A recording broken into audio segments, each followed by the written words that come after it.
Vegans and keto dieters tend to be on the opposite ends of many conversations, and judging by the comments we see on YouTube, they do not get along. But that doesn't necessarily mean that you can't follow a vegan diet and be keto. In this video, we're going to talk about if it's possible to follow a vegan keto diet, and most importantly, if we think it's a good idea.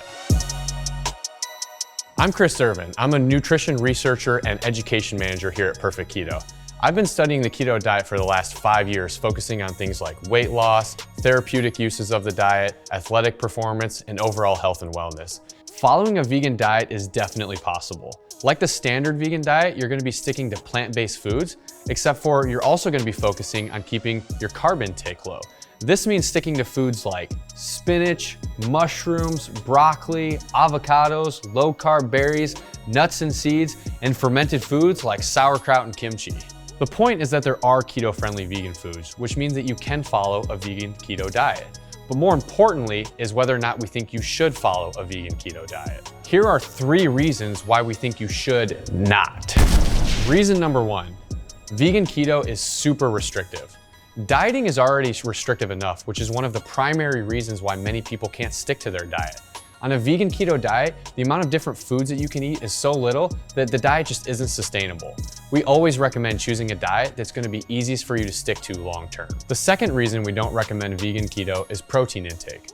Protein intake is extremely important on any diet, especially a keto diet. In fact, research has shown that when people are exercising and following keto, if they don't eat enough protein, they're more likely to lose muscle. And it's not just muscle that you'll be missing out on. Protein plays a vital role in the functions that are required for optimal health. While you can get some protein from plants, the amount of protein is very low and the sources of protein are not complete, meaning that they're missing some of the essential amino acids that we need for a properly functioning body. The third reason that we don't recommend a vegan keto diet is that you're simply not eating meat. And I know what you're thinking. Yeah, that's the point. Meat's bad for me. But that's not actually true.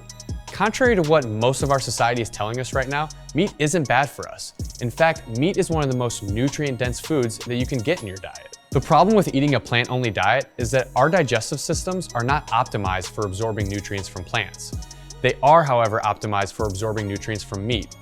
This means that if you're only eating a plant-based diet, that you're going to have a lot of nutrient deficiencies, which is something that we almost always see in long-term vegan dieters. It's also important to add that if you're thinking about following a vegan keto diet because it's better for the environment, you should know that sustainable animal agriculture is one of the best things for our environment. But that is a topic for a different video. In summary, you can follow a vegan keto diet, but we don't recommend it. So if you are going to follow a vegan keto diet, we recommend sticking to whole foods and avoiding packaged and processed foods that are just labeled as vegan. This includes those nasty soy and wheat-filled meat replacements like Impossible Burger. Over the years, we have heard so many stories about people who are following a vegan diet and it just wasn't working for them. And when they switched to something like keto, they saw a lot of improvements in their health.